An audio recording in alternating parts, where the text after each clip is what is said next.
सादर नमस्कार। मित्रों, मैं आचार्य प्रमोद मिश्रा आप सभी का हार्दिक अभिनंदन और स्वागत करता हूँ। मित्रों, आज एक नए विषय की तरफ, अच्छे विषय की तरफ और आपको लाभ देने वाले एक अच्छे विषय की तरफ मैं बढ़ता हूँ।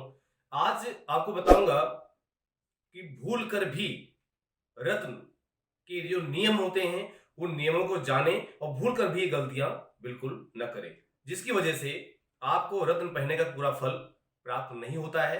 तो क्यों नहीं होता है और क्यों आपको कौन सी गलतियां नहीं करनी चाहिए, उन गलतियों पर मैं प्रकाश डालूंगा, उन पर बात करूंगा। तो ये विषय शुरू हो उससे पहले मैं एक निवेदन करता हूं कि आप हमारे चैनल में अगर नए हैं तो आप हमारे चैनल को सब्सक्राइब जरूर करें। पुराने हैं, लाइक शेयर अपने मित्रों को जरूर दिखाएं। और इस विषय में एक बताना चाहता हूं कि अगर आपको रत्न धारण करने की विधि नहीं पता है या आपने अभी तक कोई ज्ञान प्राप्त नहीं किया है, तो आप हमारी इस वीडियो में, आपको आई बटन में ये वीडियो मिल जाएगी। निवेदन करता हूं कि उसको आप जरूर देखें, वीडियो पूरी देखें। कि कई बार आप ऐसा होता है कि एक वीडियो कोई वीडियो 10 मिनट की है, 8 मिनट की है, आपने 2 मिनट देखा, इसको छोड़ दिया, आप वहां से हट गए, इसलिए आप पूरे ज्ञान को प्राप्त नहीं कर पाते हैं। वीडियो पूरी देखें, अंतिम तक देखें, उसको समझें। और अगर आपको समझ में नहीं आता है, आप उसको कमेंट करें कि आपको क्या विषय हमारा है और क्या उस पर आप जानना चाहते हैं। आपके मन के अंदर जिज्ञासा क्या है, उस जिज्ञासा को आप कमेंट करते हैं तो उस पर मैं जरूर ध्यान देता हूँ और तैयार करता हूँ। तो आज मेरा विषय है कि रत्न पहनते समय यानी धारण करते समय क्या करें और क्या ना करें। पहली बात, किसी भी रत्न को 24 घंटे के लिए या रात भर के लिए दूध में डालकर नहीं रखना चाहिए। दूध क्या करता है, उसके गुण को सोख लेता है। दूध रत्न के गुण को सोख लेता है। रत्न सिर्फ एक शो पीस रह जाता है, देखने के सुंदर लगेगा लेकिन गुण उसके अंदर कोई नहीं होंगे। तो ऐसा आप बिल्कुल ना करें। दूसरी बात, अंगूठी को सिर्फ जल से धो करके ही धारण करें। धारण करने से पहले पंचामृत या सिर्फ गाय का दूध हो, गाय का दूध हो, फैक्ट्री का दूध नहीं, ध्यान रखें। तो ऐसा ना करें, सिर्फ जल से धो के ना पहने, पंचामृत से या गाय के दूध से धोने के बाद फिर जल से धो के उसको पहने। कई रत्न जब आप दूध में डालते हैं अपना प्रभाव खो बैठते हैं, ध्यान रखें। और कई बार ऐसा भी होता है कि दूध के केमिकल के द्वारा, दूध के कुछ ऐसे कुछ विकृत प्रभावों के द्वारा रत्न टुकड़े भी हो जाते हैं, खंडित भी हो जाते हैं, चटक भी जाते हैं। तो ऐसा भी न करें। दूसरी बात, क्या करें, जो आपके इष्ट देवी देवता हैं, जिनको भी आप मानते हैं, जिन पर आपकी श्रद्धा और विश्वास है, उनके चरणों से स्पर्श करा करके ही रत्न धारण करें। रत्न धारण करने से ये पहले जरूर देख लें। कई बार ऐसा हमने भी बताया है, लोग भी बताते हैं कि भाई अगर सूर्य का रत्न है रविवार को, मंगल का मंगलवार को, और बुध का बुधवार को, तो ये तो बता देते हैं। लेकिन कुछ तिथियां हैं जो ठीक नहीं मानी जाती। 4, 9, 14, चतुर्थी, नवमी और चतुर्दशी, इन तिथियों में रत्न धारण नहीं करना चाहिए। ध्यान रखें, रत्न धारण करते समय आपका चंद्रमा कहीं 4, 8, 12 तो नहीं है। अगर आपकी राशि मेष है, जन्म कुंडली में आपकी लगन मेष है, चंद्रमा आपके लगन में बैठा हुआ है, तो जब आप रत्न धारण कर रहे हैं उस समय कहीं चंद्रदेव कर्क राशि के तो नहीं है, वृश्चिक राशि के तो नहीं है, मीन राशि के तो नहीं है। ये चतुर्थ, अष्टम और द्वादश चंद्रमा है। इनमें रत्न धारण नहीं किया जा सकता, और अगर धारण करते भी हैं तो इसका पूरा प्रतिफल प्राप्त नहीं होता। रत्न धारण करते समय ध्यान दें संक्रांति पे।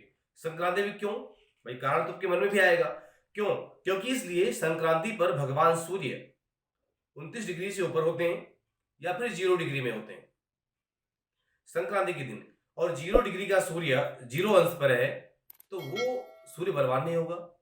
बलवान सूर्य नहीं है तो आपके जीवन में प्रकाश कहां से मिलेगा आपको।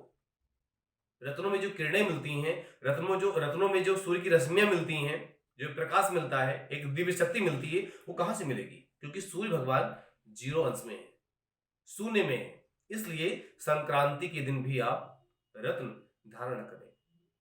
रात्रि के देवता कौन है, चंद्रमा। तो ग्रहण के समय, जब ग्रहण हो, सूर्य ग्रहण हो तब भी, चंद्र ग्रहण हो तब भी। और अमावस्या के दिन क्या होता है, सूर्य और चंद्रमा एक ही राशि पर होते हैं, इसलिए चंद्रमा अपना अस्तित्व खो बैठते हैं, चंद्रमा एकदम अंधकार में होते हैं। इस कारण से अमावस्या पर भी, संक्रांति पर भी, ग्रहण पर और संक्रांति के दिन भी रत्न धारण न करें। वार के साथ साथ इन नियमों का भी ध्यान रखना चाहिए। अब विषय आता है कि किस दिशा में मुख करके रत्न पहनना चाहिए। कई बार आपने पंडित जी ने आपको रत्न दिया या गुरु जी ने आपको अंगूठी दी, बेटा ये ले जाओ धारण कर लेना, लेकिन उन्होंने ये आपको नहीं बताया कि उत्तर दिशा में मुख करके बैठना है, दक्षिण में बैठना है, पश्चिम में बैठना है या नहीं बैठना है। इस पर भी आप विशेष ध्यान दें। रत्न धारण करते समय आपका फेस पूरब में या उत्तर में होना चाहिए। दूसरी बात, रत्न धारण करने के कुछ नक्षत्र हैं जो जिस ग्रह का रत्न धारण कर रहे हैं उसका नक्षत्र भी होना आवश्यक है, जरूरी है। और रत्न के धातु, जिस ग्रह का रत्न है उसी ग्रह की धातु भी होनी चाहिए। कहीं पता लगा कि आप नीलम पहन रहे हैं, सोने में पहन रहे हैं, उसका प्रभाव तो मिलता है, लेकिन कहीं कहीं उसका दुष्प्रभाव भी आपको मिलने लगता है। तो माणिक पहन रहे हैं और आप लोहे में पहन रहे हैं, उसका दुष्प्रभाव मिलेगा। तो जिस ग्रह का रत्न हो वही धातु आपको धारण करना भी चाहिए, जिससे उसका पूरा प्रतिफल आपको प्राप्त हो। तो मित्रों, इन्हीं शुभ विषयों के साथ मैं आपसे आगे चाहता हूं और मैं फिर निवेदन करता हूं कि आप अगर हमारे चैनल को सब्सक्राइब नहीं किया है या नए हैं तो आप सब्सक्राइब जरूर कर दें, जिससे कि आपको आने वाली वीडियो जो भी हमारी है, मैं प्रयास यही करता हूं हमारी वीडियो आपने कोई अनाप शनाप बातें नहीं होती, साफ सुथरी शास्त्रोक्त और वैदिक बातें होती हैं। मैं कभी किसी से ये नहीं बोलता हूं कि आपको 24 घंटे में चमत्कार हो जाएगा। भाई कर्म करोगे तो फल मिलेगा, नहीं करोगे तो नहीं मिलेगा। चाहे वो जन्मपत्री के माध्यम से हो, हस्तरेखा के माध्यम से हो या किसी अन्य विषयों पर हो, कर्म आपको करना पड़ेगा तो फल आपको प्राप्त होगा। कर्म आप नहीं करते हैं, कर्म करने में आप आलसी हैं या आलस्यपन है, तो फल के लिए भी भूल जाइए आप। इसलिए मैं निवेदन करता हूं कि आप वीडियो पूरी देखें, अपने मित्रों को दिखाएं। बहुत बहुत धन्यवाद। सादर नमस्कार।